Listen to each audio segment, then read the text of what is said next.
ஒரே கடல் பொங்கும் மனது ஒரே படகதுதான் அன்பு. ஒரே கடல் பொங்கும் மனது ஒரே படகதுதான் அன்பு. ஒரே சுமை அதுதான் கர்வம். ஒரே கத்தீரைவனின் பாதம். ஒரே ஒரு புல்லின் நுனியில் ஒரே ஒரு பனித்துளி மின்னும்.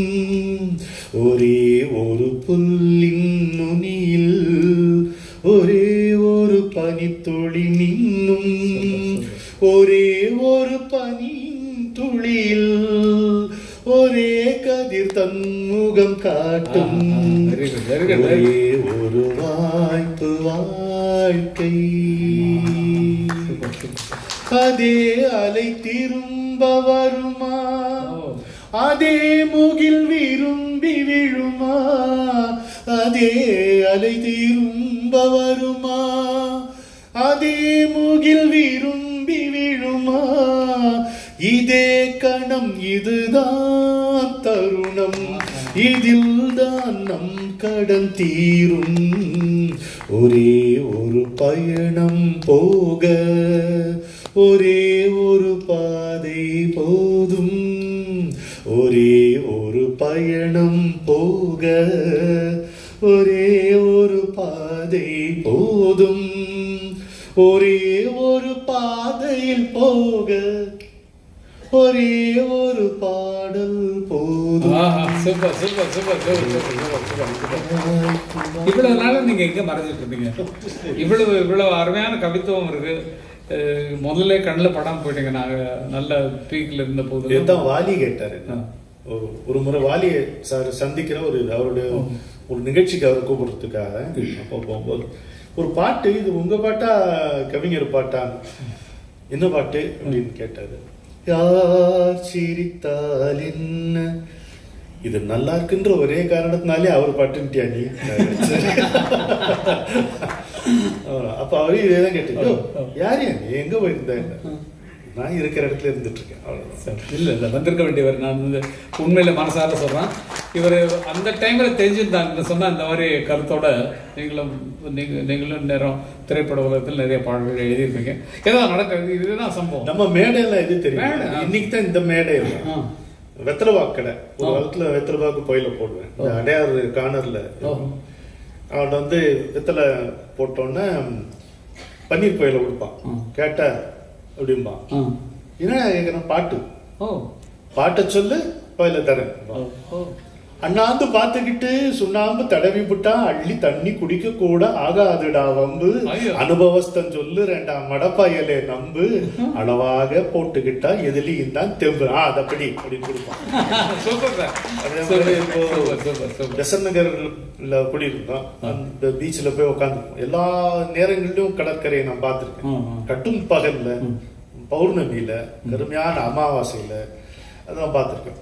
அங்க போய் உட்காந்தா அந்த சுண்டல் விற்கிற பையன் தான் ராமநாதபுரத்துக்கு சேர்ந்து பெரும்பாலும் அவன் டின்ன வச்சு தொப்புன்னு வச்சிருவான். வந்து ரொம்ப மனசு ஒரு மாதிரி இருக்கும். பாட்டு சொல்லலாம், பாடுவேன். என்னங்க நீங்க இந்த டின்ல தாளம் போடுவோம் பாருங்க, அது சுகமே சுகம். கேட்டு முடிச்சுட்டு இப்படி கண்ணு தொடச்சுக்குவான். தொடச்சுட்டா ஆவேசமா அந்த டின்னை திறந்து சுண்டல் எடுத்து தட்டை முறுக்கு வச்சிருப்பான்ல, முறை மாதிரி கை அதை எடுத்து ஒரு நொறுக்கு நொறுக்கி அதுல போட்டு ஒரு சிறப்பு கொலுக்கல் கொலுக்கி எனக்கு கொடுப்பான் பாருங்க. அவனை பாண்டியம் கொடுத்த பொற்கிழியெல்லாம் அதுக்கு பிச்சை. என்னுடைய மேடை நண்பர்கள் வீட்டுல அப்படி போய் உட்காந்து ஜாலியா பாடுவோம்.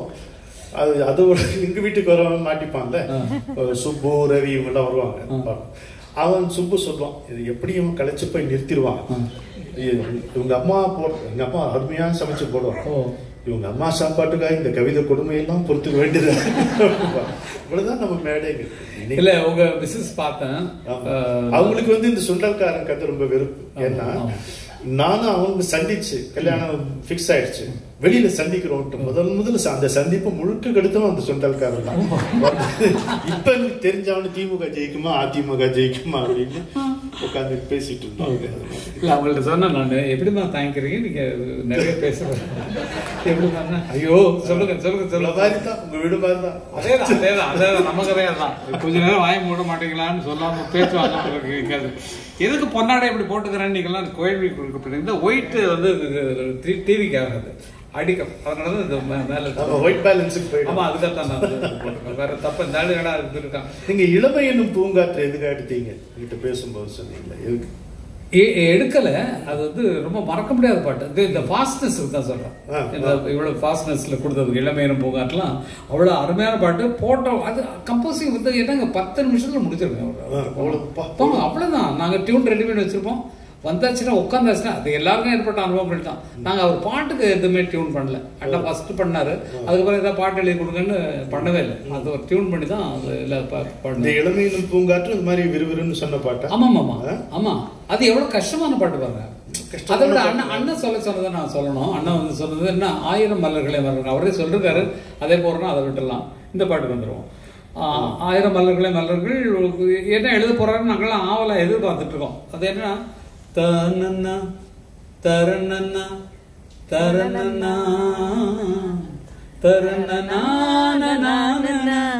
தரனனா இப்படி போகுது. வந்தாரு என்னன்னா மாதிரி இது மாதிரி வேணும். நானும் சரி பாரதி உட்காந்துருக்காரு, டியூன் வாசிக்கிறோம். தரனன்னா தரனன்னா 1000 மலர்களே மலர்கள் இப்படிதான் சொன்னாரு. 1000 மலர்களே மலர்கள். நாங்க முடிக்கிறோம். இது எப்படி இல்லை, 1000 மலர்கள் 1000 மலர்களே மலர்கள் அப்படி வருது. ஐயோ கரெக்டா இருக்கு அப்படிங்கிற மாதிரி. அப்படி அனுபவங்கள் நிறைய நிறைய எக்கச்சக்கமான விஷயங்கள் உண்டு. அந்த மாதிரி சொன்ன உடனே வரக்கூடிய. நீங்க இந்த இளமையினும் பூங்காற்று சொன்னீங்க, எனக்கு எனக்கு ரொம்ப கவர்ந்த பாட்டு. ஏன் தெரியுமா? அது பாட்டு, அதை படம் எடுத்த விதம் அது ஒரு பக்கம் இருக்கட்டும். இது ஒரு கம்பராமாயண கதையை இதுல நான் பாடிடுறேன்.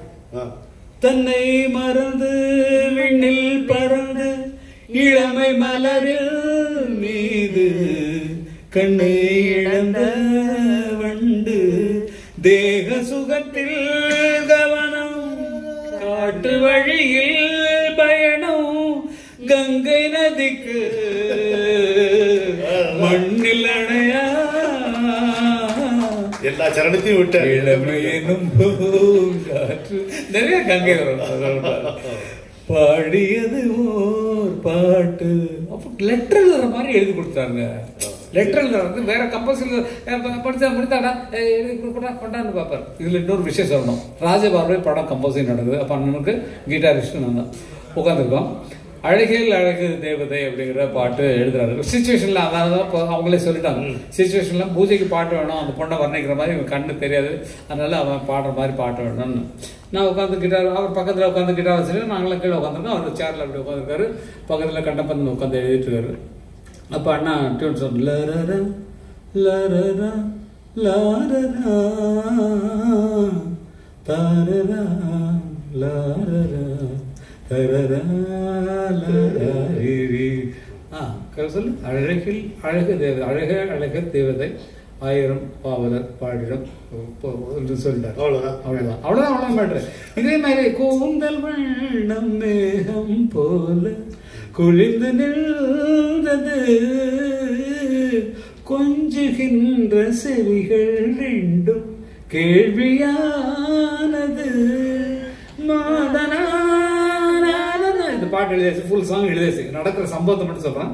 கமல் இதெல்லாம் படம் எடுத்துட்டு இருக்காரு. அப்படி அங்க எடுத்துட்டு கடைசியில வந்து பாட்டு எழுதி முடிச்சோன்னா அது ஸ்கிரிப்டை வாங்கி பார்ப்பாரு. சின்ன அளவு பெரிய அளவு போட்டிருக்காங்களா, என்ன அளவு போட்டிருக்காங்க, அதெல்லாம் பாக்குறதுக்காக வாங்குவாரு. பார்த்தா நான் என்ன பண்ணேன், ஒரு சேர்ல இப்படி உட்காந்துருக்காரு. பின்னால போய் அங்கே ஒரு நின்றுட்டேன். பின்னால் போய் நின்று அவர் பாட்டு பார்க்கறத எப்படி எடுத்துன்னா அவர் கமல் படம் எடுத்தார். இன்னும் வாங்கணும். கீழே படம் எடுத்தாரு. கம்போசிங் முடிஞ்சது. கமல் இந்த நீங்கள் கீழே இருந்து ஒரு படம் இப்போ எடுத்தீங்களா, அந்த படம் எனக்கு வேணும்னு பார்க்குறேன். இல்லைங்க நீங்கள் பாட்டு பார்த்துருந்தீங்களா, அதை பார்த்துட்டு இருந்தேன், படம் எனக்கு இருந்தால் நல்லா இருக்கும். இல்லை கமல் போடும்போது பாடல்கள் கவிஞர் கண்ணதாசன் மேற்பார்வைக்கு அங்கே போடலாம் சும்மா தமாஷு சொன்னாங்க. இது நடந்தது, நிஜமாக நடந்தது. அந்த கம்போசிங்கில் நடந்த விஷயம் இதெல்லாம். அதான் அதை படத்தை வாங்கணும். கமல் எங்க வச்சிருக்காரு தெரியல, கேட்டு வாங்கணும். இல்லை பாக்கியமான ஒரு சமாச்சாரம் இல்லைங்களா? அவ்வளவு ஜோதில நம்மகிட்ட இருந்து ஏதாவது விட்டு அடிக்காம இருக்க மாட்டாரு இவனுக்கு இந்த மாதிரி அப்படிங்கிற மாதிரி. ஒரு தடவை நான் ஒரு மடையன் ஆல் இண்டியா ரேடியோவில் ஒரு விஷயம் நடந்து போச்சு. தென்னை மரத்தில் தென்றல் அடிக்குது நந்த வந்த கிளியே அடியே பொன்ன வந்த குயிலே நான் தென்னந்தோரோ ரசிச்சாலும் தகட்டாது வகட்டாது சின்ன உண்ணி குயிலே அடியே பொன்ன கீழேன்னு பாட்டு எழுதிட்டான். இந்த படம் ஓரம்போ ஓரம்போ ருக்குமணி வண்டி வருது வாங்கடா வந்தானம் பண்ணுங்கடா வந்த இந்த வண்டியை தள்ளுங்கடான்னு பாட்டு எழுதி. அந்த பாட்டு பயங்கர பாப்புலர். இந்த பாட்டை ரெண்டையும் தடை பண்ணிட்டாங்க ஆல் இண்டியா ரேடியோவில். நான் உடனே பெரிய கவிஞர் இல்லையா நம்ம, எப்படி இந்த பாடலை நீங்கள் தடை செய்யலாம், அப்படி அந்த பாட்டில் என்ன தப்பு இருக்கு என்னன்னா, இல்லைங்க எங்களுக்கு சென்சார் இருக்குன்னு ஒரு கமிட்டி இருக்கு, தயவுசெய்து யாரும் தப்பா இருக்காது, நடந்த விஷயத்தை சொல்றேன். கமிட்டி இருக்கு, அந்த கமிட்டியில் போக தான் அவங்க ஓகே பண்ணால் தான் அங்கே வந்து சேரணும். அப்போ நீங்கள் போடுற பாட்டலாமா நல்ல பாட்டா அப்படின்னு சொல்லி கேட்டு, யார் கோபால் இருக்கார், கோபால் தான் அவங்க வந்து ஸ்டேஷன் டைரக்டர் தான். நான் போய் பேசுகிறேன், பேச்சுவார்த்தை கூப்பிட்டாங்க, சரின்ட்டு போய் பேசுகிறேன். நான் வந்து எப்படி என் பாட்டை தடை செய்யலாம்னோன்னா, இதை பேப்பரில் பார்த்துட்டு ஒரு கம்பல்சியில் நீ என்ன இப்படியெல்லாம் அறிக்கை விட்டுட்டு இருக்க, அந்த பாட்டு போடலைன்னா போகிறாங்க, தெருவெல்லாம் ஒழிக்குதியா ஓரம்போ ஓரம்போன்னு நீ இந்த வார்த்தை அவர் சொன்னார். ஆமாம், கவிஞர் சொல்றாரு, நீ போய் இது போய் இப்போ போராட்டம் நடத்திட்டு இருக்க அப்படி விடுறேன்.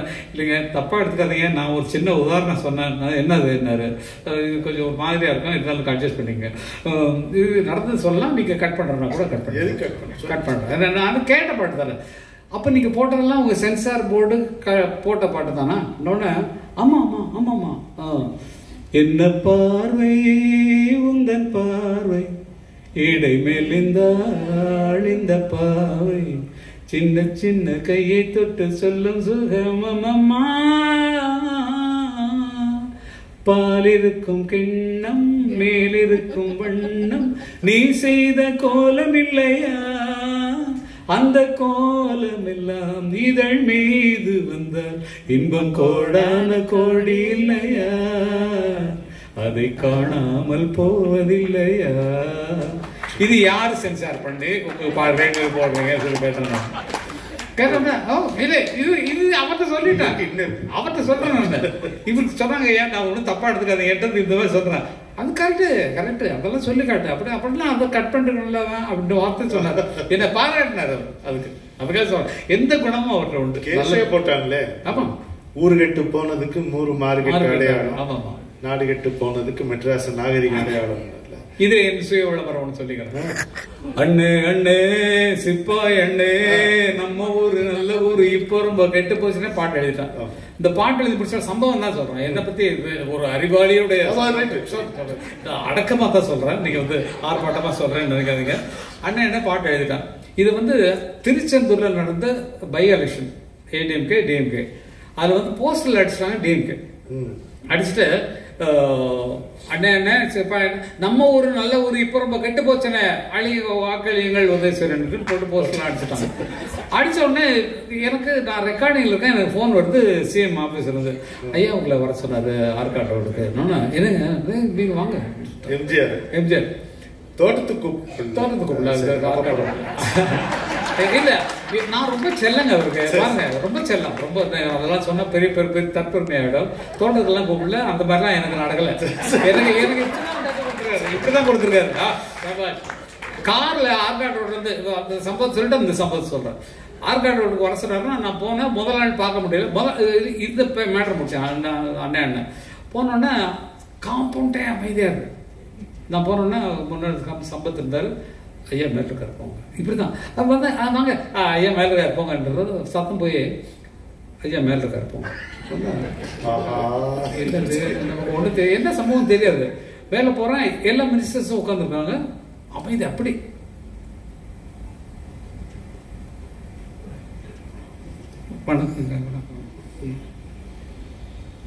அது என்ன பாட்டு? எதுக்கு அதான் ஒரு படம் எடுத்தேன், அதுல ஒரு பாட்டு. அதுங்களா, அது பொட்ட புள்ள எல்லாருக்கும் ஒன்று கண்ட. நான் என்ன பாட்டு கேட்குறேன்னு உங்களுக்கு தெரியும். அது என்ன பாட்டுனது இல்லைங்க, கொப்பாடு.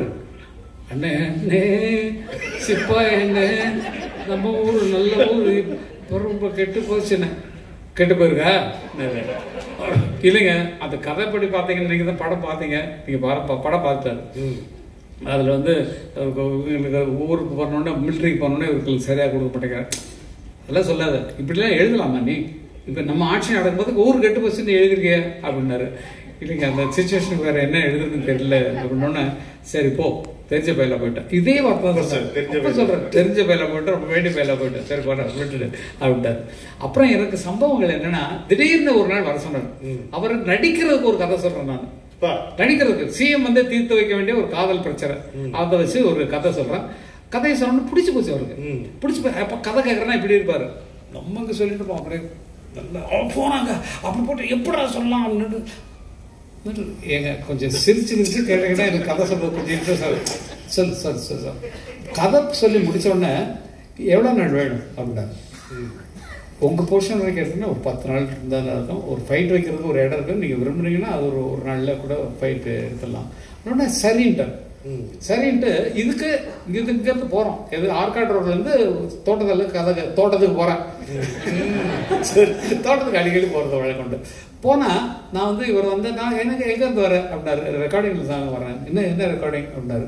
இல்லைன்னா இதில் ஒரு பாட்டு எழுதிட்டு வரேன். என்ன பாட்டு என்னாரு? ஒரு 3 முடிச்சால முட்டாள போன பாட்டு எழுதிட்டு போறேன். இப்படி பாட்டுங்க. அதுக்கு முன்னால நான் எழுதுனது என்னன்னா, அவன்கிட்ட போய் கேட்குறாங்க எல்லாம், அட ஏங்க அண்ணாச்சி உனக்கு என்னாச்சு, எதுக்கு கவலைப்பட்ட, நான் தாரேன் அவிச்ச முட்டை, நீ எதுக்கு வருத்தப்பட்ட. அதுக்கப்புறம் ஒரு 3 முடிச்சால முட்டாளா போன கேளு தம்பின்னு. அது அண்ணன் வந்து இந்த முன்னால் இருக்கிறத கட் பண்ணிட்டாரு. அது எதுக்கு வேஸ்டா, அவங்க கதையை சொல்லிட்டு போட்டுப்பேன், பண்ணது கரெக்டு தான் அப்படின்னாரு. அப்புறமேல நான் எனக்கு பாட்டெல்லாம் ரொம்ப சொல்ல வேண்டியது இல்லைன்ட்டு தான், ஆஹா நம்ம ஆசை நிறைவேறுமா, கடல் அலையை போல மறைந்து போக நேருமான்னு அங்க போற வரைக்கும் பாட்டு தான். அவங்க வீட்டுக்கு போய் சேர்ற வரைக்கும் பாட்டா பாடிட்டு போறேன். அதுக்கப்புறம் தான் போய் கதை தானே. கவிஞர் வந்து எம்ஜிஆருக்கு எவ்வளவு பாட்டு எழுதினார். உங்களுக்கு பிடிச்ச பாட்டு டக்குன்னு உங்களுக்கு என்ன ஞாபகம் சொல்லுங்க. எந்த பாட்டை விட்டுறதுங்க, எந்த பாட்டை விடுறது எல்லாமே. இந்த நாடகம் அந்த மேடையில் எத்தனை நாளம்மா அம்மா, எத்தனை நாளம்மா, இரவும் பகலும் விரிந்தே இருப்பது எத்தனை நாளம்மா அம்மா, எத்தனை நாள். எம்ஜிஆருக்கு எழுதின பாட்டு, எம்ஜிஆருக்கு எழுதின பாட்டு என்ன பாட்டு பிடிக்கும் ஞாபகப்படுது? மாபெரும் சபைகளில் நீ நடந்தால் எனக்கு மாலைகள் விழ வேண்டும், ஒரு மாற்று குறையாத மன்னவன் இவன் என்று போற்றி புகழ வேண்டும்.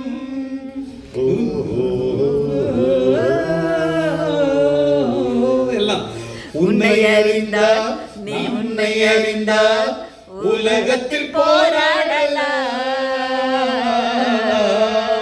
உயர்ந்தாலும் தாழ்ந்தாலும் தலை வணங்காமல் நீ வாழலாம்.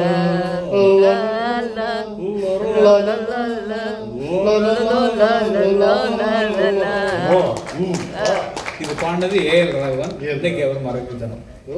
கரெக்டாக அவரை ஞாபகப்படுத்த. எங்கிருந்தாலும் வாழ எவ்வளோ சம்பவங்கள், எவ்வளோ மேதைகள் இருக்காங்க.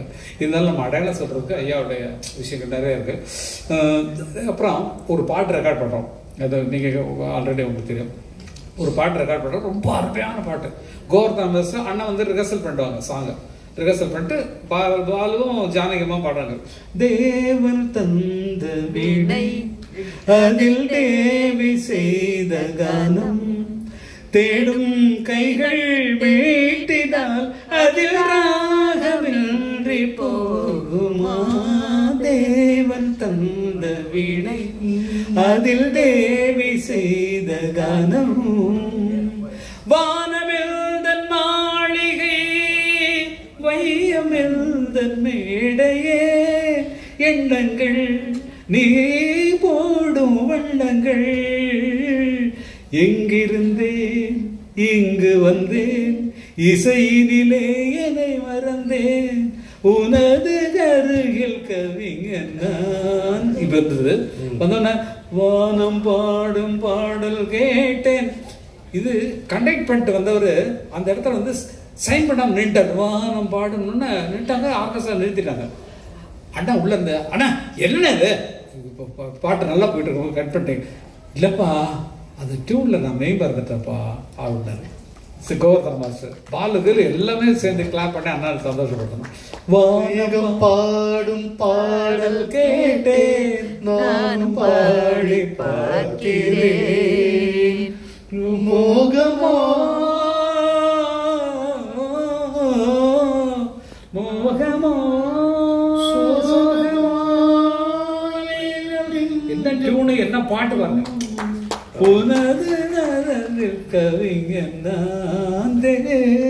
இது தெய்வம் தந்தது தொடரலாம். வேற ஒன்றும் கிடையாது. அந்த தெய்வம் போட்ட பிச்சை இசையாக வந்தது. இந்த தெய்வம் எழுதி கொடுத்ததா அது சர்வான ஒரு சிகரமாக இந்த கையெல்லாம் தூக்கி விடலாம் நாங்கள் இவ்வளோ வந்திருக்க முடியாது.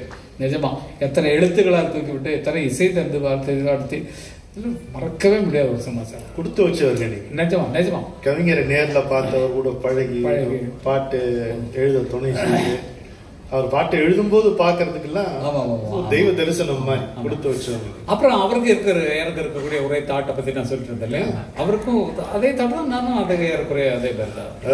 ஒரு சபதம்ங்கிற படத்துல வந்து ஒரு பாட்டு கம்போஸ் பண்றோம். இது ஷூட்டிங் நடக்கிறது கற்பகம் ஸ்டுடியோல நடக்குது. அந்த பாட்டு வந்து அண்ணா போடுறாரு பாரதி காந்தி நான் பேசலாமா? அப்ப மேடையில் வந்து சொல்ல மேடையில் வந்து சொல்லுங்க.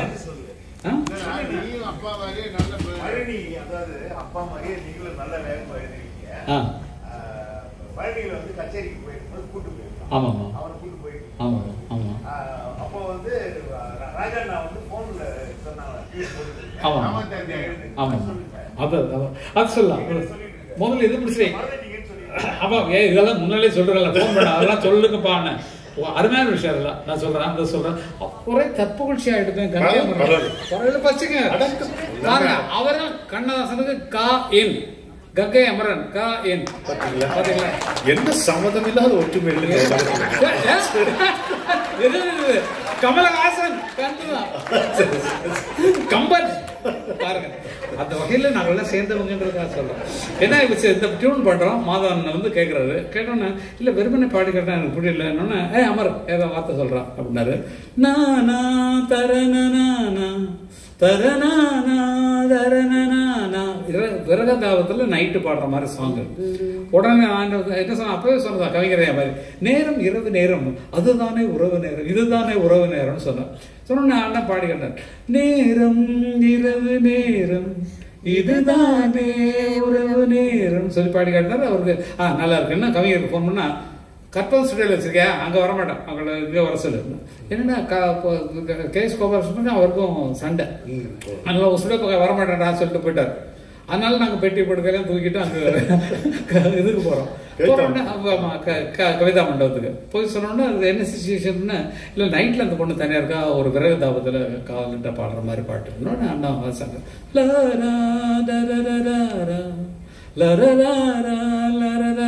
வழக்கம் போல நேரம் இரவு நேரம் அதுதானே உறவு நேரம் அப்படின்னாரு.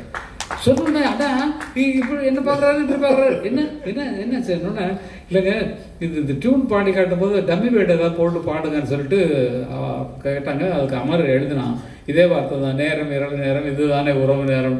அதுதான் ஏன் வரும் அந்த இடத்துல அதுதான் கரெக்டா எழுதிருக்கானே அப்படின்னாரு. அப்படி ஒரு பேர் வாங்குற ஒரு பேர் ஆசிரியரை பார்த்து நீங்க என்ன கேள்வி கேட்குறீங்க பங்கு பண்றீங்க நீங்க. ஓகே நான் இன்று துள்ள தேன் தேன் என்று அள்ள அப்படின்னு ஒரு பாட்டு. இது இந்த நேரம் இரவு நேரம் அதை மறந்து வச்சு உங்களால் தான் முதல் முறையா பார்த்தேன். ஐயோ அதெல்லாம் அவருடைய விஜயகுமார் விதுபால். ஆமா ஆமா நீங்க எல்லாத்தையும் சரித்திரத்தை புரட்டி எடுத்துருக்கீங்களா? விஜயகுமார் எங்க பிறந்தாங்க பாண்டவங்க எங்க பிறந்தாங்க எழுதாங்க எல்லா விஷயத்த கேட்கணும்னா இனிமேல் இவர்கிட்ட தான் நான் தொடர்பு கொள்ளேன். எங்க தகவல் தொடர்பு அதுவும் இருக்கு. Very good very good very good. ரொம்ப அற்புதம் ரொம்ப அற்புதம். நிறைய விஷயங்கள் எழுதி வச்சோம். நேரம் செந்தாழம்புவில் சின்னஞ்சிறு வயதில் பாரதியார் பாட்டுன்னு சொன்ன பாட்டு உங்களுக்கு தெரிஞ்சிருக்கும். பாரதியார் பாட்டு எடுத்து டியூன் பண்ணிட்டாங்க. பாரதியார் பாட்டுக்கு டியூன் பண்ணதான் அந்த டியூன். சின்னஞ்சிறு வயதில் எனக்கோ சித்திரம் தோணுதடி சின்னஞ்சிறு கிளியே கண்ணம்மா செல்வ களஞ்சியமே உன் என்னை கலி தீர்த்தே உலகில் ஏற்றம் புரிய வந்தாய் கண்ணம்மா ஏற்றம் புரிய வந்தாய். பாட்டு பாடுவது என்ன வேற யாரா அப்படின்னது கரெக்டா வந்து அதே மாதிரி பாட்டு ஃபுல்லா பாருங்க அதேதான் செல்லம்மா வரும். ஆமா ஆமா இல்ல அது மாதிரி வாழ்க்கையில நிறைஞ்ச சம்பவங்கள் எக்கச்சக்கமா உண்டு. இன்னும் ரொம்ப பிடிச்ச ஒரு பாட்டு என்னன்னு சொன்னா எனக்கு உந்தன் ராஜசபை இங்கு வாராதோ உந்தன் கருணை மொழி கையில் கேளாயோ என் நாயகனே நீ வாராயோ அடிமை குரலை கொஞ்சம் கேளாயோ அடிமை குரலை கொஞ்சம் கேளாயோ. இதெல்லாம் அருமையான பாட்டுகள், நம்ம மறக்க முடியாத அருமையான பாட்டு. ஒரு சம்பவத்தை விட்டுறேன். என்னன்னா இந்த பாட்டு பண்ண பாலாஜி அவங்களுக்கு ஒரு பாட்டு ஒன்று சொன்னேன். இது வாழைக்கடல் தேடி ஒரு நாள் இரவு இந்த விண்வெளிக்கு காலமகள் திறப்பாடு பாட்டு இல்லையா? அதுல ஒரு நாள் இரவு வாழைக்கடல் தேடி முத்து இடையில ஒரு தகவல் சொல்றேன். மாலைப்பொழுது சொன்னீங்க. 101வது நிகழ்ச்சி. இந்த 100 நிகழ்ச்சிகள்ல வராத 9 பாடல்களை இப்ப குறிப்பிட்டிருக்காரு. 100 நிகழ்ச்சிகள்ல வராத 9 பாட்டு நீங்க பாட்டை கண்டுபிடிக்க முடியல அவரால. நான் வந்து கண்டுபிடிச்சு சொல்றேன். ராஜ்யசபை இங்க பேர் சொல்ல ராஜ்யசபை இங்க வராதோ இது வரைக்கும் யாரும் மென்ஷன் பண்ணல. மின்மினிக்கு கண்ணில் ஒரு மின்னல் வந்தது வரல. அதாவது இந்த நேரம் இரவு நேரம் வரல. ஆழக்கடலில் தேடிய முத்து வரல. கொலகலையா முந்திரிக்கா அதெல்லாம் புதுசு. நீங்க சொல்லித்தான் நிறைய அனுபவங்கள் நிறைய உண்டு. எனக்கு இன்னொரு ஆசை கூட உண்டு. என்னன்னா இத்தனை பேர் இருக்காங்க, இவங்களுக்கு பிடிச்ச பாட்டு இது வரைக்கும் 100ல வராத பாட்டுகள் ஏதாவது இருக்கா? இல்ல அவர் கவிஞர் எழுதின பாட்டுகளா பாடுறோம். கவிஞர் எழுதினதாவது வானமே மழை மேகமே இன்று நீ இன்னிசை பாடிவா ஆயிரம் பதினேனே ஆர்டி பெருமாள் மாதிரி மியூசிக் போட்டுருக்கான்.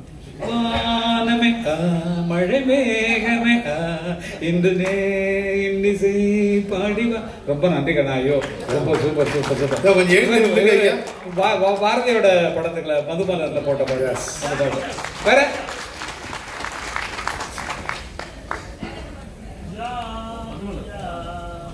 ஜான அதை விட்டுருங்க. இப்ப உங்களுக்கு உங்க விருப்பங்கள்ல என்னென்ன பாட்டு இருக்குன்னு தெரிஞ்சுக்கலாமா?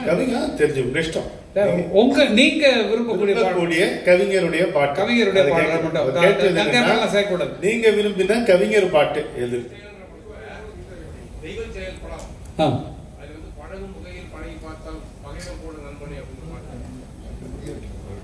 பழகும் முறையில் பழகி பார்த்தால் பகைவன் கூட நண்பனே. தப்புங்க தப்புங்க.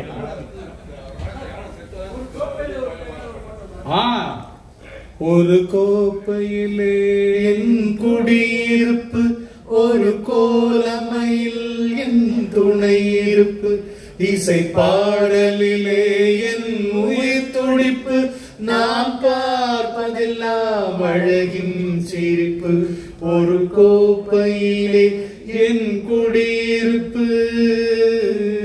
இப்ப அப்படி இல்ல, பல கோப்பையிலே காவிய தாயின் இளைய மகன் காதல் பெண்களின் பெருந்தலைவன் பாமர ஜாதியில் தனி மனிதன் நான் படைப்பதனால் என் பேரிறைவன் ஒரு கோப்பையிலே என் குடியிருப்பு. மானிட இனத்தை ஆட்டி வைப்பேன் அவர் மாண்டு விட்டால் அதை பாடி வைப்பேன். நான் மானிட இனத்தை ஆட்டி வைப்பேன் அவர் மாண்டு விட்டால் அதை பாடி வைப்பேன். நான் நிரந்தரமானவன் அழிவதில்லை எந்த நிலையிலும் எனக்கு மரணம் இல்லை. ஒரு கோப்பையிலே என் குடியிருப்பு.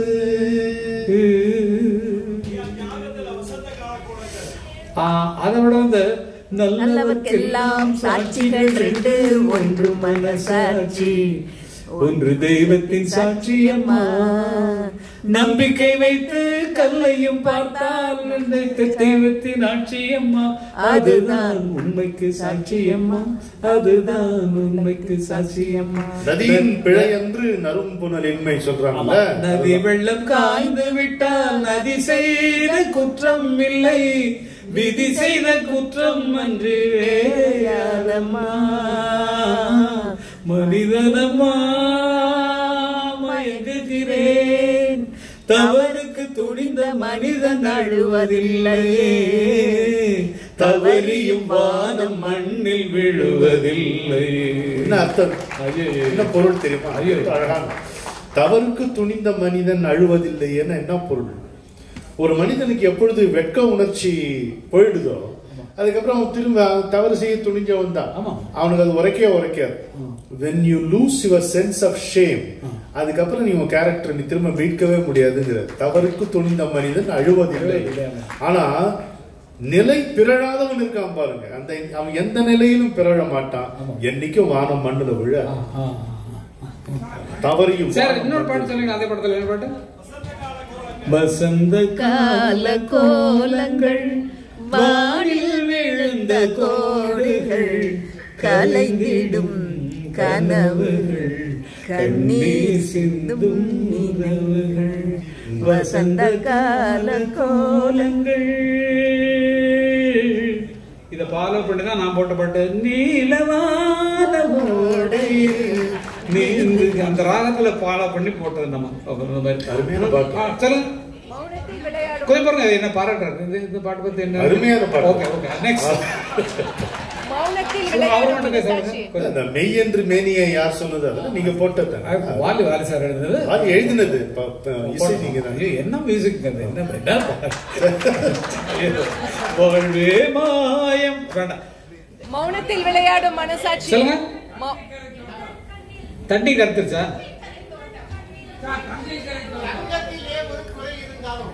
ஓகே. இப்ப என்ன கங்கை கரை தோட்டமா தங்கத்துல?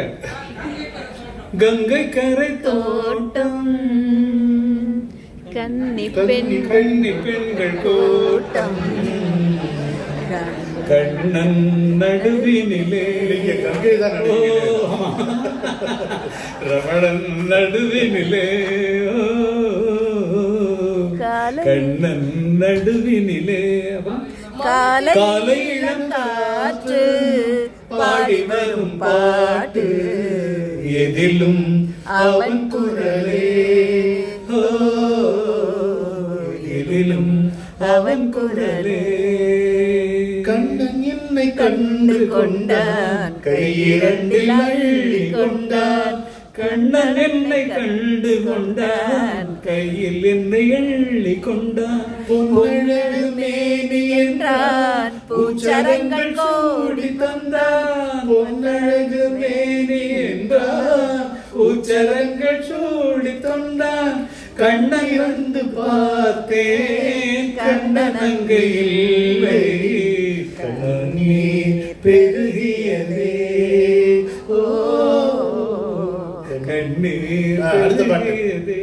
மௌனத்தில் விளையாடும் மனசாட்சியே. அது வாலி பாட்டு.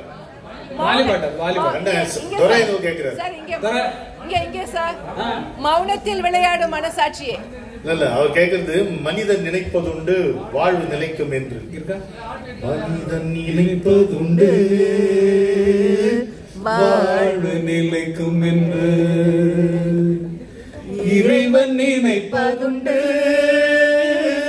பாவம் மனிதன் என்று. மனிதன் நினைப்பதுண்டு வாழ்வு நிலைக்கும் என்று. தந்தை தவறு செய்தார், தாயும் இடம் கொடுத்தார், வந்து பிறந்து விட்டோம், வெறும் பந்தம் வளர்த்து விட்டோம். Super super. தாய் சார் சார் சார் இந்த பக்கம் என்ன சார். காதல் வைபோகமே காணும் நன்னாளிதே வானில் ஊர்கோலமாய் ஜோடி கிளிகள் கூடி கலந்து ஆனந்த பண்பாடுமே. பாக்யராஜ் டைரக்ஷன் முதல் படம், முதல் பாட்டு இந்த பாட்டு தான் ரெக்கார்ட் பண்றோம். நானும் பாக்யராஜன் இருக்கிறனால ஜோடி கிளிகள் சொல்லி எழுதுனேன்னு சொல்லி சொன்னார். கூடி இணைந்து ஆனந்த பண்பாடுமே இனிமேல் நல்லா இருக்குன்னு சொல்ற மாதிரி ஆசீர்வாதமான பாட்டு. அவர் ஆசீர்வதிச்சா அந்த கண்டிப்பா நடக்கும். அதே மாதிரி அவர் அரைச்சொல் பாடி ஒரு நல்ல படம் ஓடல. இல்ல கேளுங்க அது இல்ல சம்பவத்தை கேளுங்க. அதாவது அரைச்சொல்ல அவர்கிட்ட வரவே வராது.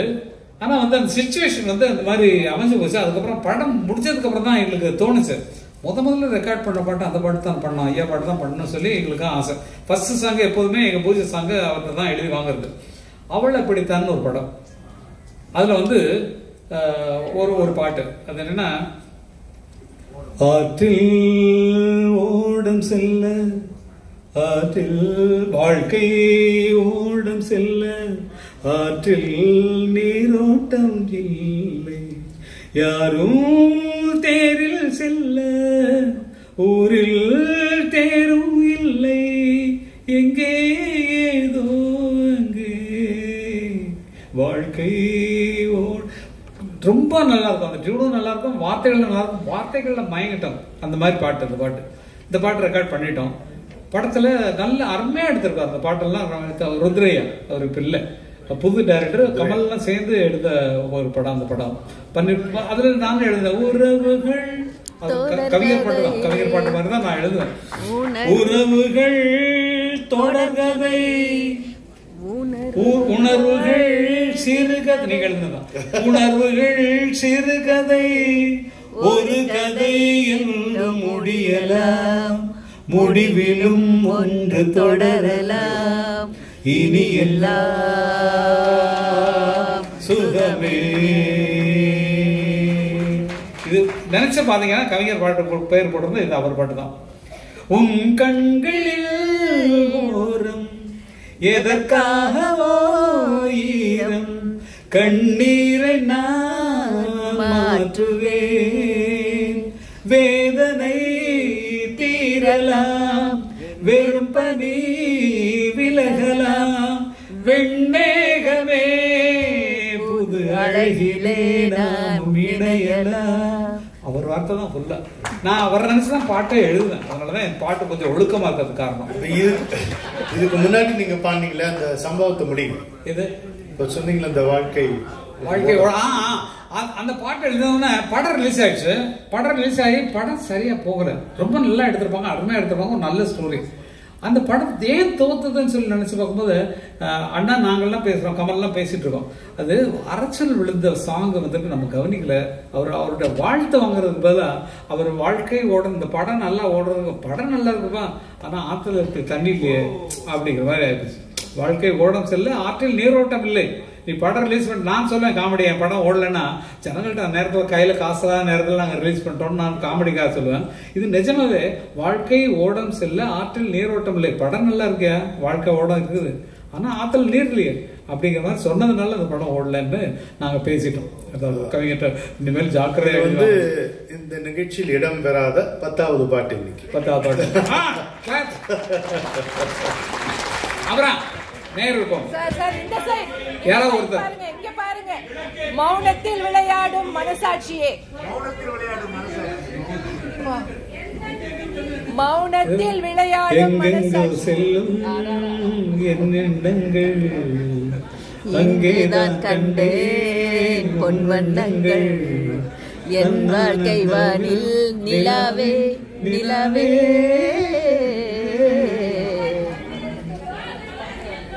எந்த கண்ணில் எந்தன் கண்ணில் ஏழுலகங்கள் கண்டா கண்டா, என் வானிலே ஒரே வெண்ணிலா, காதல் தேவதை கவிதை தாரகை ஊர்வலம் நீரோடே போலவே எண்ணம் நீராட வந்ததே உன்வெள்ளம் சிரிக்கும் ஒளிகளில் ஒரு மயக்கம் பரவுதே வார்த்தைகள் போதுமா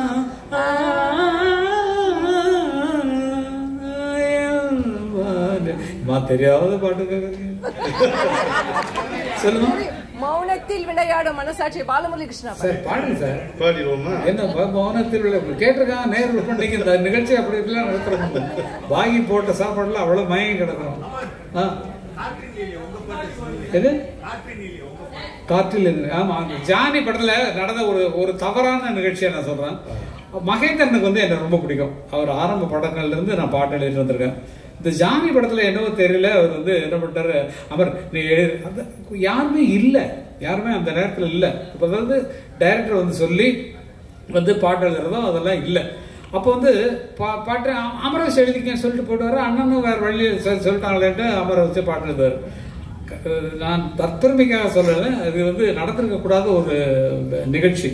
ஜானி படத்துல அந்த என் வானிலை மட்டும்தான் கவிஞர் ஐயா பாட்டு, மற்ற பாட்டெல்லாம் எனக்கு நான் தான் எழுத வேண்டிய ஒரு சூழ்நிலையில அப்படி ஆயிடுச்சு.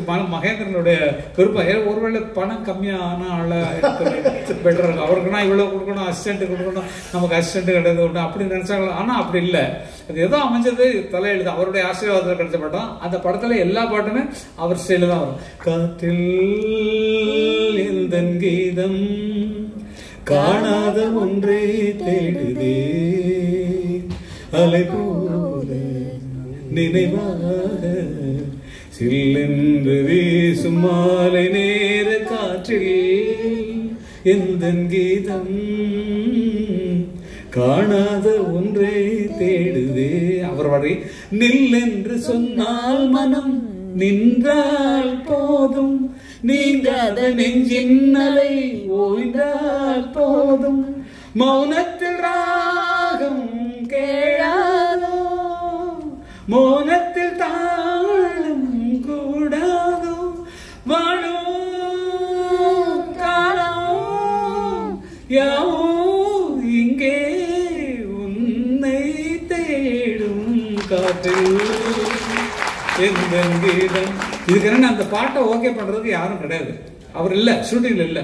அதே மாதிரி இன்னும் ஒரு சம்பவம் என்னோட சுயங்கள் இருங்க, இன்னொன்னு சொல்லுங்க, அடுத்தது போங்க. சொல்லுங்க. ஆசைய காத்துல தூது விட்டு சூப்பர் பாடிய பூவுல வாடப்பட்டு ஜாடைய கேட்டொரு ஜாட தொட்டு பாடுது பாட்டு ஒண்ணு குயில் பாடுது கேட்டு நின்று. இது ஒண்ணா? பாலு மகேந்திராவுக்கும் ஷோபாவுக்கும் லவ். எனக்கு தெரியும், ஷோபா எனக்கு ரொம்ப திக்கஸ்ட் ஃப்ரெண்டு, நாங்கள் அடிக்கடி பேசிக்குவோம். அவங்க வீட்டுல கூட போய் சாப்பிட்டுருக்கோம், அவங்க அம்மா சாப்பாடு போட்டு. பாலு மகேந்திராவுக்கு அவர் ரூட் விடுறாரு எனக்கு. ஆமா ஆமா, நான் தானே அனைவருக்கும் தொல்லை, ஆமா ஆமா இது ஆமா ஆமா. ஷோபாவுக்கு நான் வந்து நிஜமாவே அழியாத கோலங்கள் அதுல இருந்து பழக்கம் எனக்கு வந்து. அழியாத கோலங்கள்ல எனக்கு கிடைச்ச பாக்கியம் பாருங்க. சலிசோத்திர மியூசிக்கு பாடல்கள் கங்கைமரன்.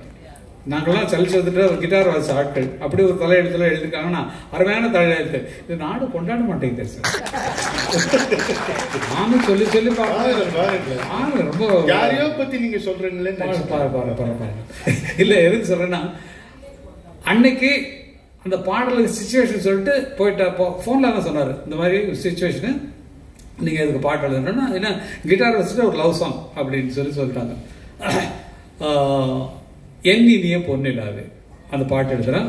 டைரக்டர் கிடையாது, அவர் வரல, நாங்கள் ரெக்கார்ட் பண்ணிட்டு இருக்கோம். என் இனிய பொன்னிலாவே பாடி முடிச்ச உடனே பாட்டை ஃபுல்லாக போட்டு காட்டுறோம். அண்ணா டைரக்டர் காட்டியாடா, இல்லை அவர் எழுதி சொல்லிட்டாருண்ணா அப்படின்னா சரிட்டு அண்ணா என் இனிய பொன் நிலாவே. அதுக்கு சந்தத்துக்கு எழுதுறது கஷ்டம். என் இனிய பொன் நிலாவே பொன் நிலவிலென் கனாவே நினைவிலே புதுசுகம்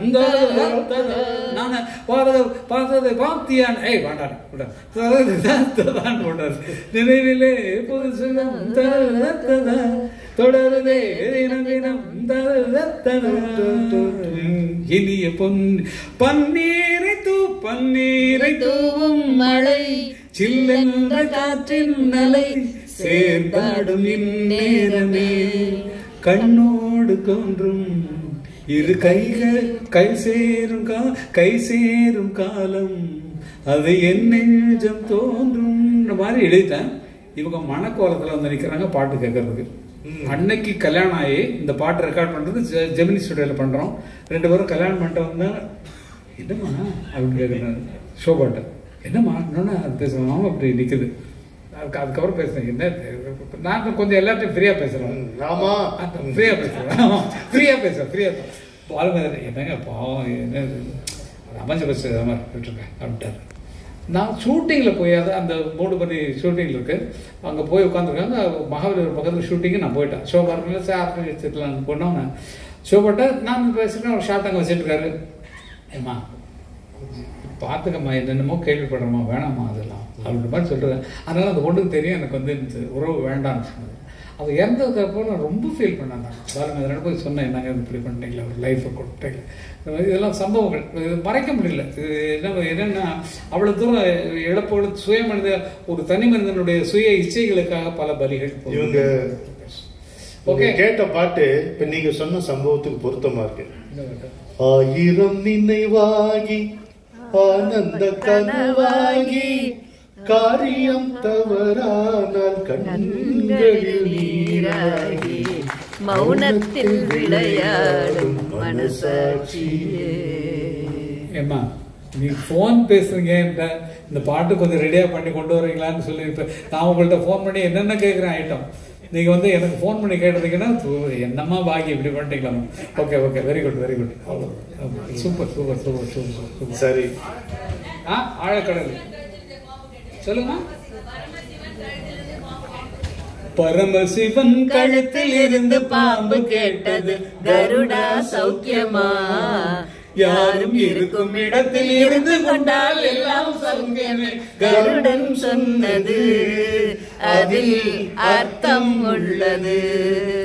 உயர்ந்த இடத்தில் இருக்கும் போது உலகம் உன்னை மதிக்கும் உன் நிலைமை கொஞ்சம் இறங்கி வந்தால் நிழலும் கூட மிதிக்கும் மதியாத தலைவாசல் மிதிக்காதே என்று மானமுள்ள மனிதனுக்கு அவ்வை சொன்னது அதில் அர்த்தம் உள்ளது. ஒரு நயம் சொல்லவா? சொல்லுங்க காரணம். பாரதிய ரசிப்பார் நினைக்கிறேன். அதாவது மானம்ன்ற ஒரு அதிகாரத்துல திருக்குறள் சொல்றார். மானம் நம்முடைய மானத்தை நம்ம இழந்தா நம்ம எப்படின்னா நம்ம தலையிலிருந்து கீழே விழுந்த நம்ம மயிருக்கு சமானம்ன்றார். தலையின்றி இழிந்த மயிரணையர் மயிர்ன்ற வார்த்தை பயன்படுத்துறார். தலையின்றி இழிந்த மயிரணையர் மாந்தர் நிலையின் திரிந்த கடை. தன்னுடைய நிலையிலிருந்து அவன் தெரிஞ்சு போனான்னா அதுக்கு உயர்ந்த இடத்தில் இருக்கும் போது உலகம் உன்னை மதிக்கும் உன் நிலைமை கொஞ்சம் இறங்கி வந்தால் நிழலும் கூடும். இதுக்கு முன்னாடியே கவியரசர் இந்த கருத்தை பிரமாதமா எழுதியிருக்காரு. நம்ம துரைக்கு நல்லா தெரியும். ஹலோ மிஸ்டர் ஜமீன்தார்னு ஒரு படம். அதுல சூப்பர் சொந்தமும் இல்லை பந்தமும் இல்லைன்னு ஒரு பாட்டு எம்.ஆர். ராதா சலூன்ல பாடுவார். ஜி.கே. வெங்கடேஷ் பாடிட்டு தானே. சொந்தமும் இல்லை சொந்தமும் இல்லை பந்தமும் இல்லை சொன்ன இடத்தில் அமர்ந்து கொள்கிறார். நாங்க மந்திரி இல்லை மன்னரும் இல்லை வணக்கம் போட்டு தலையை சாய்க்கிறார். இருக்கும்போது சரி இருந்த போது வச்சுங்களேன். இருக்கும்போது தைலம் போட்டு அழகு செய்கிறார். மனிதர் அழகு செய்கிறார். கொஞ்சம் இறங்கி வந்தார் திரும்பி பார்க்க வெறுப்பு கொள்கிறார். அவரே வெறுப்பு கொள்கிறார். ஆக உள்ள இடத்தில் உள்ளவரை தான் இந்த உலகம் உன்னை மதிக்கும். நிலைமை கொஞ்சம் மாறிவிட்டால் ஏறி மிதிக்குமே அப்படி போட்டிருக்காரு. அதுக்கப்புறம் தான் இது ஒரு உயர்ந்த இடத்தில் இருக்கும் போது உலகம் உன்னை மதிக்கும் உன் நிலைமை கொஞ்சம் இறங்கி வந்தால் நிழலும் கூட மிதிக்கும். ரொம்ப பாக்கியசாலிங்கம்மா. துரை காந்தி எல்லாம் உங்க ஃபேமிலியே எவ்வளவு பிளஸிங் உங்களுக்கு பாருங்க. எவ்வளவு பிளஸிங். இந்த இட்லியில இருந்து இந்த ருசி இல்ல உங்க வீட்டுல இல்ல நிஜமா நினைச்சு வர எப்படிப்பட்ட ஒரு மேதைக்கு வாரிசுகளா இருக்கீங்க, அவங்களோட எழுத்துக்களை காப்பாத்திட்டு வர்றீங்கன்ற போது ரொம்ப ரொம்ப ரொம்ப ரொம்ப சந்தோஷமான விஷயம். சொல்லுங்கம்மா. கொடுப்பினேன்.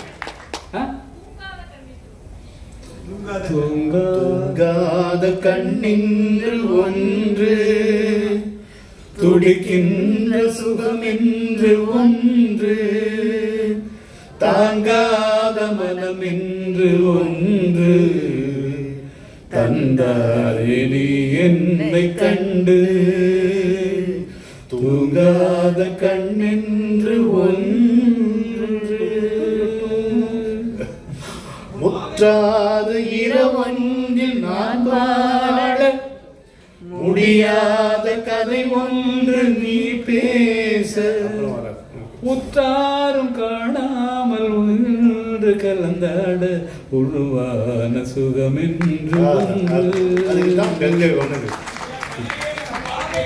கலையே உன் வாழ்க்கையின் திசை மாற்றினாய்.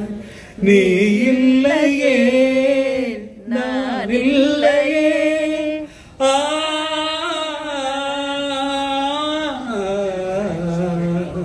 கலையே வாழ்க்கையின் திசை மாற்றினாய். நிறைவேற்றிக்கலாம். நிறைவேற்றலாம். நான் உங்க வீடு அட்ரஸ் கொடுங்க, வீட்டுல வந்து போடலாம். ஏன்னா ஒரு வேளை சாப்பாடு ஆகுது, சக்கரை போடாத டீ. ஆமாமா, அவளோட டீ காஃபி சாப்பிடுறது. சொல்லுமா. ஆமா, இதெல்லாம் கேக்குறாங்க பாருங்க. அவங்க மட்டுமே பாடக்கூடிய பாட்டா ஏங்க நீங்க அங்கறதே கொஞ்சம் பாடுங்களா. நீங்களே நிறைய கேக்குறீங்க அந்த மஞ்சள். சொல்லுங்கண்ணா.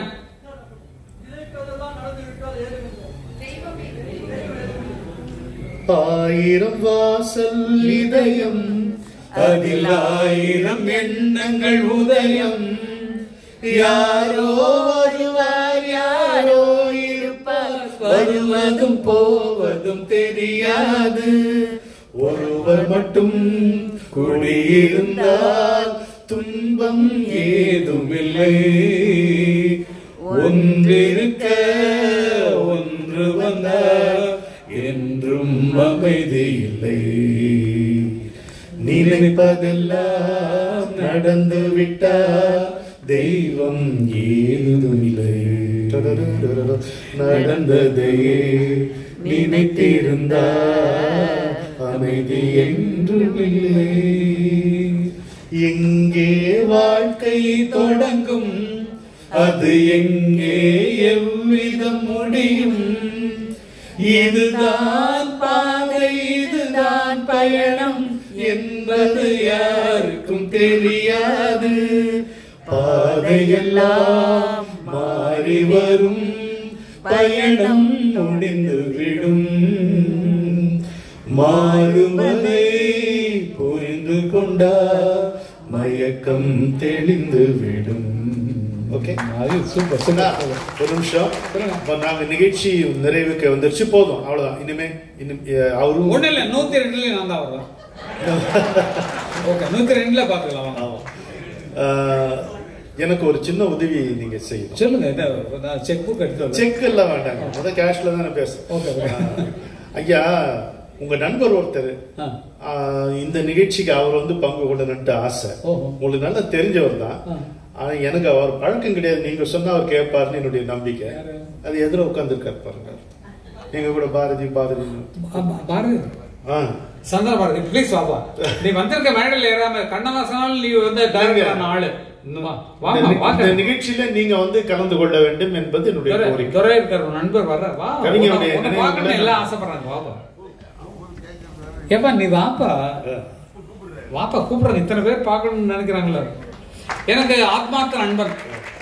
ஒரு டீயை வாங்கி 4 பேர் பங்கு போட்ட காலத்துல இருந்து நாங்களாம் ஃப்ரெண்ட்ஸ். சொல்லுங்கடா.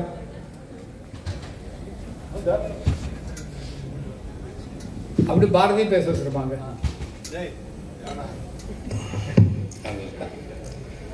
நான் பேசும்போது ரமணன் சாரை பத்தி ஒன்றும் சொல்லலை. காரணம் எங்களோட சேர்ந்தவர்கிறதுனாலே ஒன்றும் தெரியல, இருந்தாலும் சொல்லி ஆகணும். ரமணன் சார் வந்து அடிக்கடி சொல்வார், கண்ணதாசன் இஸ் மை டெஸ்டினேஷன்ட்டு. அவருடைய அந்த அன்பிற்காக அதனால தான் சரி திரும்பி கடைசியிலே வந்து சொல்லிடுவோம் அப்படின்ட்டு அவருக்காக நன்றி தெரிவித்துக்கிறேன். இன்னும் ஒரு விஷயம் அமரை பற்றி சொல்லணும். அமர் பாட்டு எழுத ஆரம்பித்த காலகட்டத்தில் ஒரு நாள் வாலி சாரை மீட் பண்ணியிருக்காரு. இப்போ வாலி சார் வந்து அமர்கிட்ட என்ன நீ எல்லாம் பாட்டு எழுதுகிற போல இருக்கு அப்படின்னு இருக்காரு. இல்லைண்ணே சும்மா ஒரு பெரிய மலை அதுக்கிட்ட மோதி மோதி நானே இப்போதான் ஒரு குட்டி மலையாக இருக்கேன் அப்படின்னு சொல்லி அப்பாவை பற்றி அவர் சொல்லியிருக்காரு. இன்னைக்கு அமருடைய வளர்ச்சியை பார்க்கும்போது எங்கேயோ ஒரு ஒரு இயக்குனர், பாடலாசிரியர், எழுத்தாளர், டைரக்டர் அப்படிங்கிறது வந்து மிகப்பெரிய இது. ஆனாலும் இவ்வளவு ஆன பிறகும் அதே அடக்கம் அதே பணிவுங்கிறது கடவுள் அவருக்கு கொடுத்த வரம். நன்றி. பாரதி இல்லை ஒரு கவிஞரையோட உன்னுடைய விஷயத்தை மட்டும் சொல்லிட்டு இருக்கேன். இதை வந்து இப்போ இவர் பேச போகிறது வந்து ட்ரெய்லர். அப்புறம் நம்ம நிகழ்ச்சியில் வந்து கலந்துக்கும் போது இன்னும் விரிவாக. எல்லோருக்கும் வணக்கம். நான் அசிஸ்டன்ட் டைரக்டர்னு ஆசைப்பட்டு துரையை பார்த்து தான். நாங்கள் எல்லாம் ஒன்றா சுற்றிட்டு போது எனக்கு என்ன பண்ணுறது, டிகிரி முடிச்சு என்ன பண்ணுறதுன்னு தெரியாத காலத்தில் துரை வந்து அசிஸ்டன்ட் டைரக்டர் ஒர்க் பண்ணிட்டு இருந்தார். ஸோ ஷூட்டிங் நடந்த கதையெல்லாம் சொல்லுவார். இதில் என்னென்னா என்னுடைய நண்பர்கள் எல்லாருமே சினிமா சம்மந்தப்பட்ட ஆளுகளாக இருந்தாங்க அப்போ. ஸோ நானும் ஏன் சினிமாவுக்கு போகக்கூடாதுன்னு யோசித்தேன். அப்படித்தான் போய் அசிஸ்டன்ட் டைரக்டராக சேர்ந்தேன். அதுக்கு கவிஞர் தான் வந்து கேட்டேன், ஐயா நீ அசிஸ்டன்ட் டைரக்டராக சேர்த்து விடுங்க. டாக்டர் சாரை போகிறேன்னாரு. அப்போ பாலச்சந்திர சார் வந்து பிஸியாக டைரக்ட் பண்ணிட்டு இருந்தார். அப்போ எங்கள் காலையெல்லாம் முடிச்சு அப்போ அவர் தான் எங்களோட ஆதர்ஷ டைரக்டர். பாலச்சந்திர சார்ட்ட சேர்த்துக்கிறேன். அப்படியா, சரி வா சொல்லலாம் அப்படின்னாரு. அப்புறம் ஒரு 1 வீக் கழிச்சு வான்னு சொன்னார். போனேன். அவரை பார்க்க முடியலப்பா, அவர் ரொம்ப பிஸியாக இருக்காரு, நீ வேற யாராவது சேர்ந்து வேண்டாரு. நான் சொன்னேன், எனக்கு எது வேற எதுவும் தெரியாதுங்க, நீங்கள் சொல்லுங்கள் யார் வேணா நான் சேர்ந்துக்கிறேன், எனக்கு வேலை கற்றுக்கணும் அவ்வளோதான். அப்புறம் வேற ஒரு டைரக்டர் சொன்னார், அது சரியாக வரல. அதுக்கப்புறம் மறுபடியும் கூப்பிட்டு அனுப்பிச்சாரு. துரை தான் வந்து துரையோ காந்திய வீட்டுக்கு வந்து அப்பா அவனை வர சொன்னார் வாங்கன்னு. போனேன். இப்போ ஸ்ரீதர் சாருக்கு அசிஸ்டன்ட் வேணுமா, நீ போய் சேர்ந்துக்குவானாரு. சரிங்கன்ட்டேன். இப்பயே போவான்னு கேட்டேன். இல்லை இல்லை இன்னைக்கு செவ்வாய்க்கிழமை 3 நாள் ராகு வரலாம், அது முடிஞ்சு போனார். ஸோ இன்ன வரைக்கும் எனக்கு செவ்வாய்க்கிழமை வேணால் 3 நாள் ராகு வரலாம் அப்படிங்கிறது ஞாபகத்திலே இருக்கு. அதுக்கப்புறம் நானும் துரையும் தான் போனோம் ஸ்ரீதர் சார் ஆஃபீஸுக்கு. ஏன்னா எனக்கு ப்ரீவியஸ் ஒரு டைரக்டர்கிட்ட கொஞ்சம் பேட் எக்ஸ்பீரியன்ஸ் இருந்துச்சு. அதனால பயந்துட்டு துரையும் வாடான்னு சொல்லி கூட கூப்பிட்டு போனேன். போனோடனே நாங்கள் 2 ஆஃபீஸில் உட்காந்து வந்தோம். அப்போ டைரக்டர் கார் எடுத்து வெளியே போயிட்டாரு. என்ன நம்ம வந்தோம், டைரக்டர் வெளியே போயிட்டாரு நினச்சிக்கிட்டு இருந்தோம். அதுக்கப்புறம் வந்தார், திரும்பி கொஞ்சம் நேரம் கழிச்சு வந்தார். நாங்கள் உட்காந்துக்கிட்டு இருக்கோம், ஏதோ ஆக்டிவிட்டிஸாக போய்கிட்டு இருக்கு. அப்போ ஒருத்தர் வந்து கேட்டார், என்ன தம்பி 2 பேர் உட்காந்துருக்கீங்க. அப்போ வந்து ஓம் பஞ்சுன்னு ஒரு படத்துக்காக ஷூட்டிங் பிளான் பண்ணிட்டு இருக்காங்க. அதுக்கான ஹீரோ செலெக்ஷன் வந்துட்டு இருக்கு. நாங்கள் அதுக்கு தான் வந்திருக்கோம்னு நினச்சிட்டாங்க. அப்போ ஹீரோ மாதிரி இல்லையா?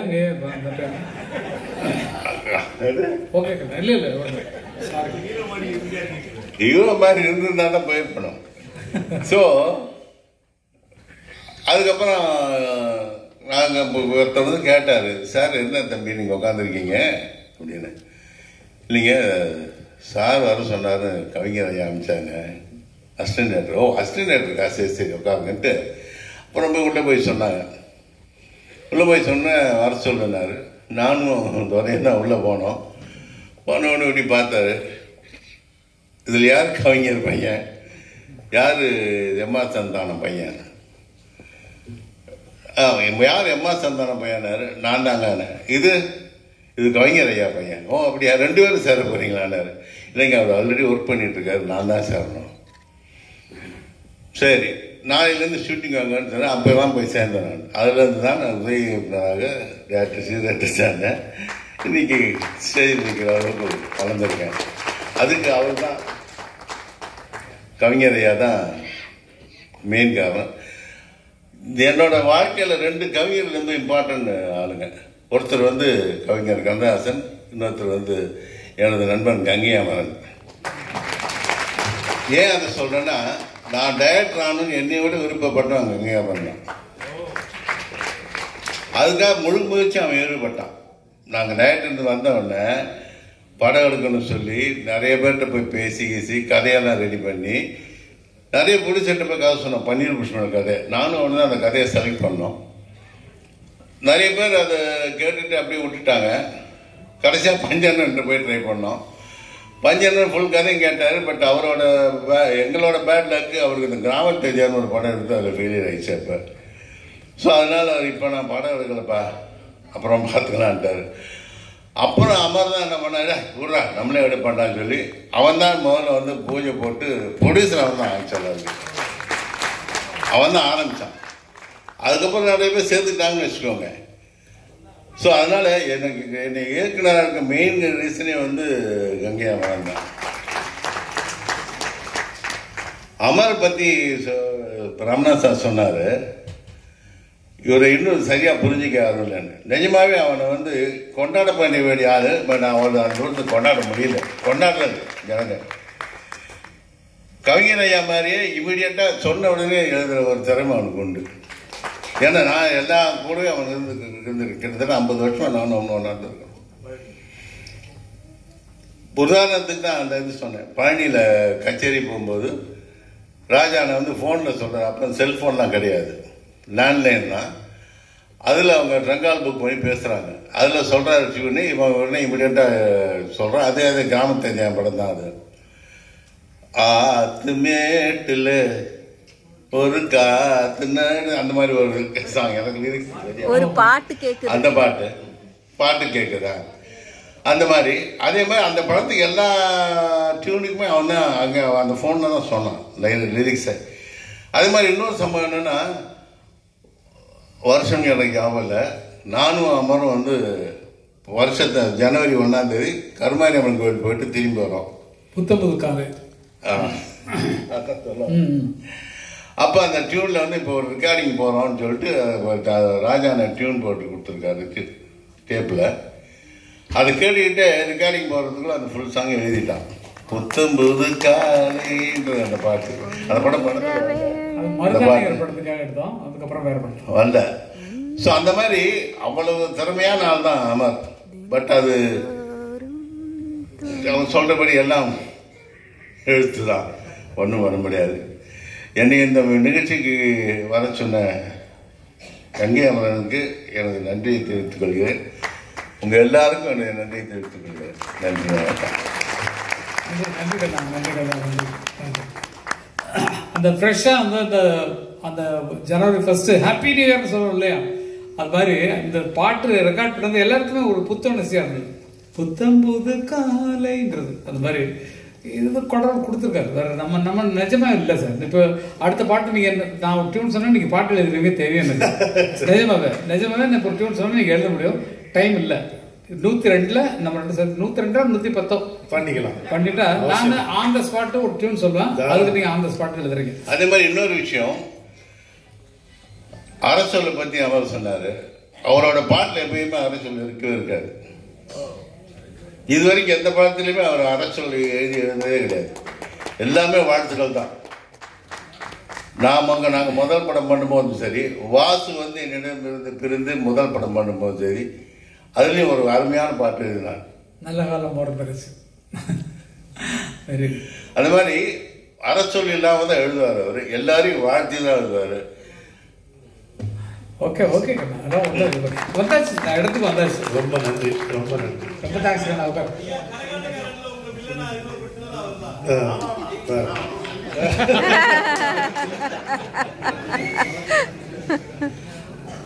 நான் நடிக்கிறத பத்தி எப்பயுமே யோசிச்சதே கிடையாது. அதோட வேற ஏதோ ஒரு விஷயத்துக்காக கற்பூர் ஷூட்டிங்ல இருந்தான். அவனை பார்க்கறதுக்காக போனேன். சாரி அவன் சொல்றேன், வரமாட்டேங்குது, அவரு வரமாட்டேங்குது. போகும்போது பேசிக்கிட்டு இருந்தோம். அப்போ திடீர்னு வந்து காஸ்டியூமில் வந்து மெஷர்மெண்ட் எடுத்தார். எதுக்கே காஸ்டியூம் மெஷர்மெண்ட் எடுத்தார், என்ன விஷயம் கேட்டேன். இல்லை டைரக்டர் எடுக்க சொன்னார். சரி, ஒருவேளை தீபாவளிக்கு ஏதோ புது துணி எடுத்துக்கிட்டு போகிற அப்படின்னு நினச்சி செய்து எடுத்துக்கிட்டேன். அதுக்கப்புறம் வந்தோடனே சரி மத்தியானம் ரெடியாக வீட்டுக்கு போக மாட்டேன், நான் இங்கே தான் இருக்கேன். ஆமாம் உங்களை தான் சாப்பிட போகிறேன், என்ன விஷயம்? இல்லை மதியானம் ஒன்று ஷூட்டிங் இருக்குண்ணா. என்னப்பா என்ன திடீர் ஷூட்டிங்? நான் நடிக்கவே இருந்ததில்லை, நீ தான்ப்பா இந்த படத்தை வில்லன், சும்மா இரு அப்படின்ட்டு அன்னைக்கு ஆரம்பிச்சது தான் அது. அதாவது அதுவரை தெரியாத சந்தானபாரதியை தமிழ்நாடு ஊட நூக்கன் காலை தெரிய வைத்த படம்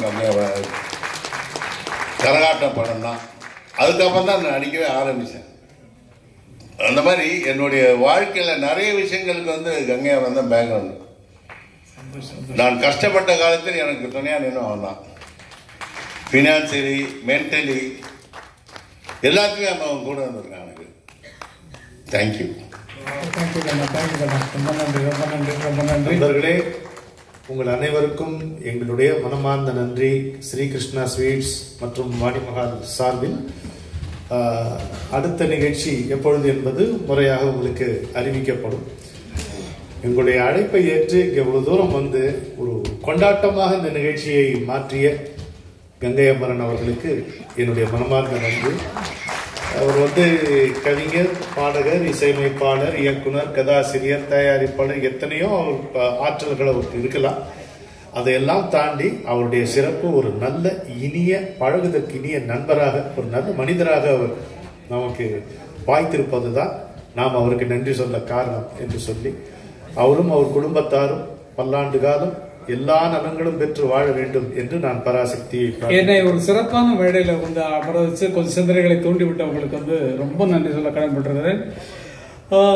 பார்க்க தெரிந்தால் பாதை தெரியும், பாதை தெரிந்தால் பயணம் தொடரும், பயணம் தொடர்ந்தால் கதவு திறக்கும், கதவு திறந்தால் காட்சி கிடைக்கும், காட்சி கிடைத்தால் கவலை தீரும், கவலை தீர்ந்தால் வாழலாம், எல்லாம் பாடலாம். வாழ நினைத்தால் வாழலாம், வழியா இல்லை பூமியில், ஆழக்கடலும் சோலையாகும், ஆசை இருந்தால் நீந்தி வா.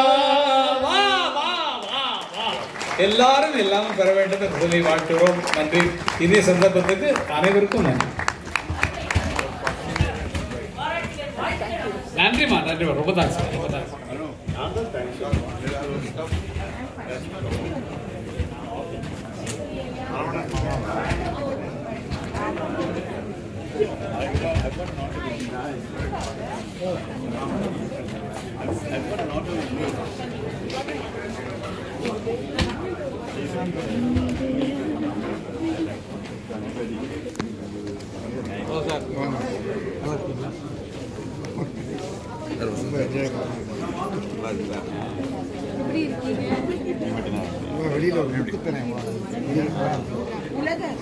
மாலு தொடர்ந்து பேச